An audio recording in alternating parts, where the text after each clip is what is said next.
Yo les gens, j'espère que vous allez bien, je vous retrouve aujourd'hui pour une nouvelle vidéo sur Gran Turismo 7, une vidéo dans laquelle je vous propose de partir pour un petit gameplay en Porsche Carrera GT, voiture qui n'est pas facilement obtenable puisque déjà elle va vous coûter 2 300 000, ce qui est assez élevé, ça représente à peu près 1h30 à 2 heures de farm quand même. Et surtout, c'est pas parce que vous avez l'argent que vous allez pouvoir l'acheter, puisque celle-ci, pour avoir le droit de l'acheter en concession, il faut avoir une invitation Porsche. Donc bon, ça se fait voilà, au fur et à mesure du jeu, mais c'est pas une caisse que vous pouvez acheter directement. Donc je l'ai récupéré, je l'ai préparé, du coup on est passé de 612 chevaux à environ 800, et on est à environ 1200 kg avec les améliorations, en sachant qu'il y a pas mal de choses qui sont améliorables sur cette voiture là, mais quelque chose que j'ai assez apprécié, c'est le fait qu'on ne peut pas changer le type d'aspiration, c'est-à-dire qu'on ne peut pas la transformer de moteur Atmo à moteur biturbo ou compresseur, ce qui évite de se retrouver avec des versions complètement pétées de 1300 chevaux comme ça pourrait être le cas sur un Forza. Donc ça c'est plutôt assez appréciable. Après il faut quand même compter aux alentours de 300 000 crédits si vous voulez vraiment la mettre à fond, votre Porsche Carrera GT, donc ça fait quand même un budget de quasiment 2 700 000 pour avoir cette voiture-là, plus ses améliorations. Donc ce que je vous propose dans cette vidéo, c'est évidemment d'aller la tester. Je pense qu'on va se faire un petit NURB avec, histoire de bien galérer, voilà, avec une Propul 800 chevaux. Juste avant, je vais vous montrer quand même les pièces esthétiques disponibles sur cette Carrera GT, puisqu'il y en a quelques-unes. Il y en a qui sont d'ailleurs plutôt assez sympathiques, mais assez chères. Alors pour le coup, moi je ne vais pas la customiser parce que je trouve que cette voiture-là a déjà une esthétique incroyable, une esthétique de voiture de course, donc ça sert à rien, je trouve pour moi, de la rendre encore plus agressive. Mais voilà, si vous le souhaitez ou si vous voulez simplement avoir accès à plus de réglages, vous avez la possibilité évidemment de la customiser. Avec donc 2-3 petites pièces. J'ai regardé d'ailleurs, j'ai pas regardé dans autres, on a la couleur des étriers, les plaques et les ampoules, mais on n'a évidemment pas de grille avant. Donc quelques customisations, vous avez aussi la possibilité si vous le souhaitez de mettre un kit large que je vais vous montrer si ça vous intéresse. Perso je trouve qu'il est vraiment pas très joli pour le coup et surtout il est hyper cher, il coûte 100 000 crédits.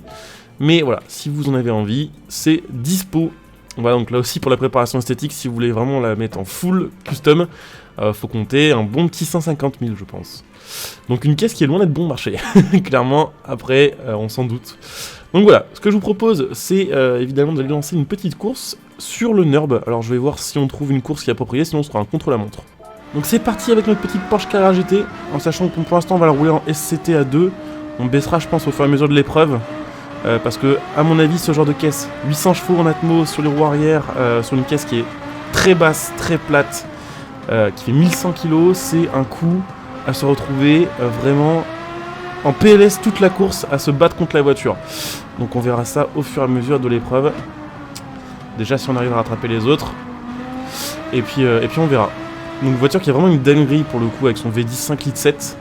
Qui sortait de base 612 chevaux pour 1380 kg environ. Elle faisait le 0 à 100 en 3 secondes 9. Et vitesse de pointe 330 km/h. C'est des performances qui maintenant de nos jours peuvent, on va dire, sembler très élevées, mais on va dire au final assez moyennes, compte tenu que maintenant il y a plein de caisses qui sortent, qui font le 0 à 100 en moins de 3 secondes, qui font plus de 1000 chevaux, qui chopent quasiment 400 km/h. Dans le segment des hypercars, il y en a vraiment beaucoup, mais à l'époque, cette voiture-là était dévoilée en 2000, donc il y a 22 ans, c'était vraiment le haut du panier niveau performance, et puis même pour aujourd'hui, sachant que c'est un Atmo, dites-vous bien qu'il n'y a pas de turbo, il n'y a pas de compresseur, sortir 600 chevaux, c'est quand même extraordinaire. Il y a vraiment pas beaucoup de modèles qui ont sorti autant en Atmo sur des moteurs comme celui-ci. Donc bon, après voilà, le moteur est forcément pas mal optimisé. Je sais pas ce que ça donne niveau fiabilité un moteur comme ça, mais bon, de toute façon je pense que les Carrera GT qui en est passé les 5000, il y en a pas des masses. Donc voilà, c'est plus une caisse évidemment d'investissement ou de circuit plus qu'une voiture pour en faire un daily.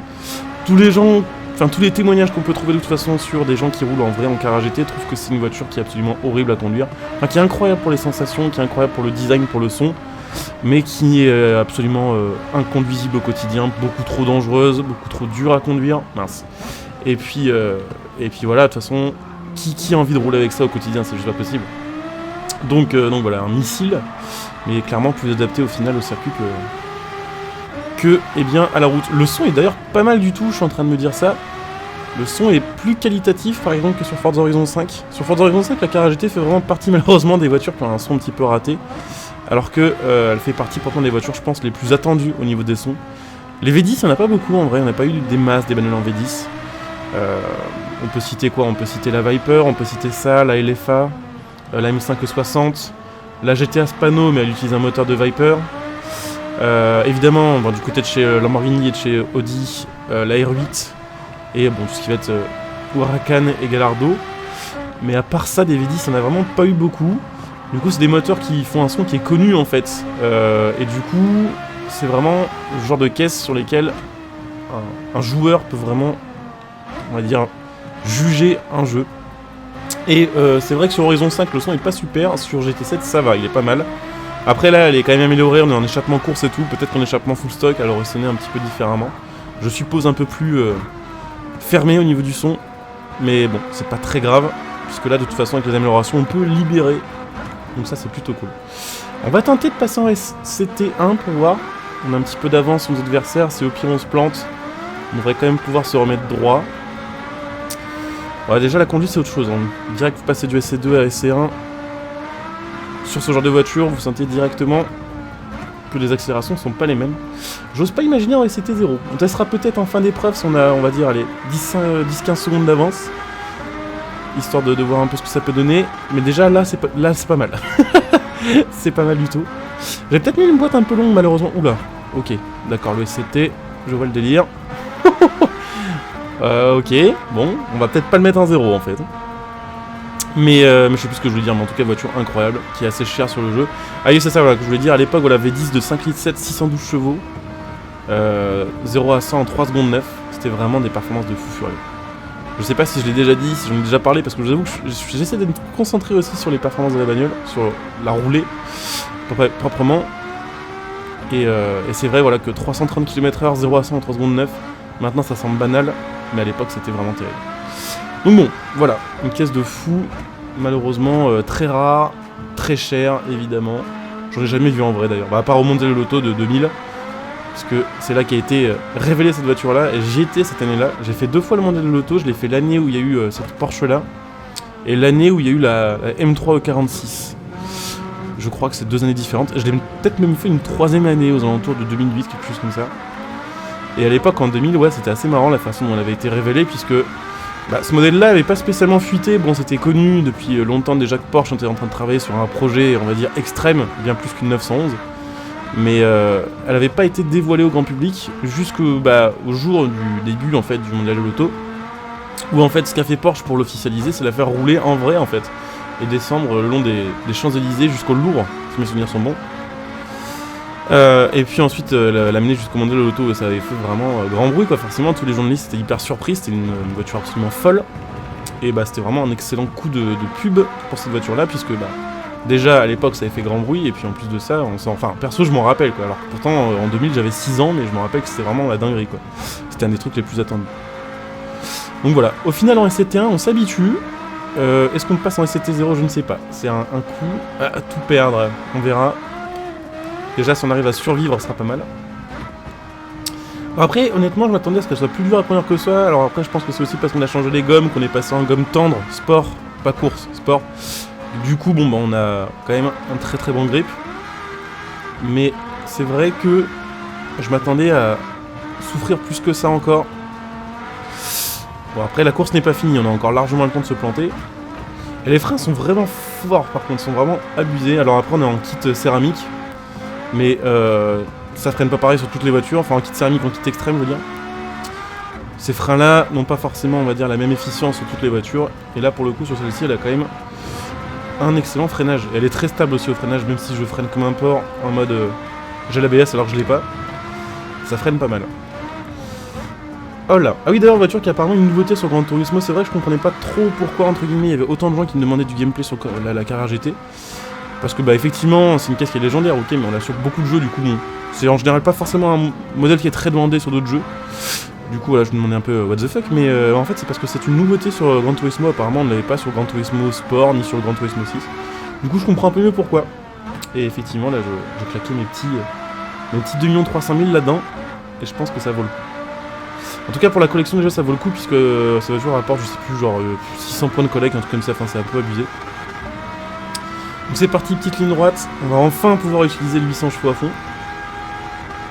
Ah la boîte est un peu longue, j'ai peut-être mis une boîte un chouïa trop longue. Mais on chope largement plus que la VMAX d'origine, puisque d'origine 330, et on est à 340, on a encore une 6ème à passer. Alors là, question c'est est-ce que ça va passer ici, niveau appui? Ça passe. Ça passe. On va faire un temps pas si dégueu, hein, j'ai envie de dire, pour une caisse que je conduis la première fois. Bon après, évidemment, vous allez me dire c'est ridicule pour une Propul 800 chevaux, sportive comme ça. Mais on va dire pour un essai comme ça, numéro 1, on n'a pas fait de grosses erreurs. On n'est pas trop sorti d'épreuve, enfin de piste plutôt. Puis on va terminer avec un chrono de 8 minutes. Bon, 8 minutes c'est pas incroyable, mais on va dire que je suis pas trop mécontent, voilà, pour un premier essai. Donc voilà, petite carrière GT, je le rappelle, 2 300 000 plus 300 000 d'amélioration, plus après 150 000 environ de préparation esthétique, si vous avez envie de la custom. Et puis évidemment, la nécessité d'avoir reçu une invitation. Et il y avait quand même une Veneno, hein, quand même. Donc bon, on a quand même battu une caisse de 2016 qui en 4 roues motrices. Donc c'est plutôt assez appréciable. Donc voilà, on va arriver à la fin de cette vidéo. J'espère que vous l'aurez apprécié. Si c'est le cas, comme d'habitude, n'hésitez pas à laisser un petit like, à commenter, à partager et à vous abonner. Ce que je vous propose quand même, histoire de, avant de terminer cette vidéo, c'est quand même de faire un petit test en ligne droite. Parce que là, c'est vrai qu'on a été loin d'avoir utilisé tout le potentiel de cette voiture-là. Passer un petit contre-la-montre sur cette épreuve-là, qui est une épreuve spéciale ligne droite. Voir un petit peu ce qu'on arrive à atteindre. Puis comme ça me permet de vous dire au revoir en vous proposant un petit peu plus de gameplay. Donc voilà, petite carrière GT. N'hésitez pas, comme je disais, à laisser un petit like, à vous abonner, à partager. À évidemment venir me follow sur Twitch pour ceux qui sont intéressés pour me voir en live. Vous trouverez ma chaîne en description et en top commentaire. Donc n'hésitez pas, voilà, si vous avez Amazon Prime, à utiliser votre Twitch Prime sur ma chaîne Twitch également pour me soutenir gratuitement, voilà, en profitant de plein de petits bonus. Et puis voilà, tout simplement à follow la chaîne, comme ça les prochains lives vous êtes notifiés. Vous pouvez évidemment, si ça vous tente, me retrouver sur les réseaux sociaux, notamment Twitter, sur lequel je suis plus actif au niveau des posts et tout ce qui va avec, donc n'hésitez pas à m'y rejoindre. Puis pareil, voilà, pour l'instant, vous pouvez soutenir ma chaîne gratuitement en utilisant le lien de soutien sur cette vidéo pour faire vos achats, mon lien Instant Gaming pour acheter vos jeux et vos cartes d'abonnement, mon lien Matériel.net pour acheter évidemment vos composants PC, en sachant que sur Instant Gaming et sur Matériel.net, vous avez quand même des prix assez avantageux, donc n'hésitez pas à jeter un petit coup d'œil, à utiliser mon lien, ça me soutient par une occasion. Et puis pour ceux qui souhaitent me soutenir sur le long terme, n'hésitez pas à devenir un soutien de ma chaîne via le bouton rejoindre de cette vidéo. Là aussi, il y a plein d'avantages selon évidemment le rang que vous choisirez, selon les badges, voilà. Tout simplement. Donc, écoutez, on va arriver à la fin de cette vidéo, on va juste se faire la petite redescente derrière la grosse montée qui arrive. On devrait avec la descente choper un petit 380. Quelque chose du style, c'est tout à fait probable. Elle est quand même très rapide, hein, 365. Encore une fois, on est en Atmo, on a que entre guillemets 800 chevaux, enfin c'est énorme, mais on va dire que par rapport à d'autres caisses sur le jeu qui en font 1500, c'est pas tant que ça. Et on est quand même à 360. Donc on va se faire la petite redescente dans un instant. Ça, je sais pas si c'est l'altitude ça, 4500 mètres. Non, je pense pas, c'est... on a fait 4 km 8 surtout. Allez, c'est parti. Avec la redescente, un petit 380, ça ferait plaisir. Donc je sais pas si on va les avoir. Ouais, non, 300... Le moteur a quand même de la peine. Ouais, 376, on n'aura pas beaucoup plus que ça. Ouais, 377 VMAX. Bon, après, on aurait peut-être un peu plus si j'avais une boîte un chouïa plus courte au final. Mais voilà, c'est déjà vraiment pas mal du tout. Ah, je vous montre aussi, c'est vrai que je l'ai pas trop fait, la vue intérieure. Hop, on peut tout voir. Et puis bon, modèle qui est comme d'habitude assez bien réalisé sur Gran Turismo, même si des fois les textures sont un peu lisses au niveau de l'intérieur, on a l'impression que tout a été fait d'un monobloc de plastique. Mais bon, voilà, c'est comme ça. Allez, je coupe ici, je vous dis à très bientôt, bon jeu à tous, ciao.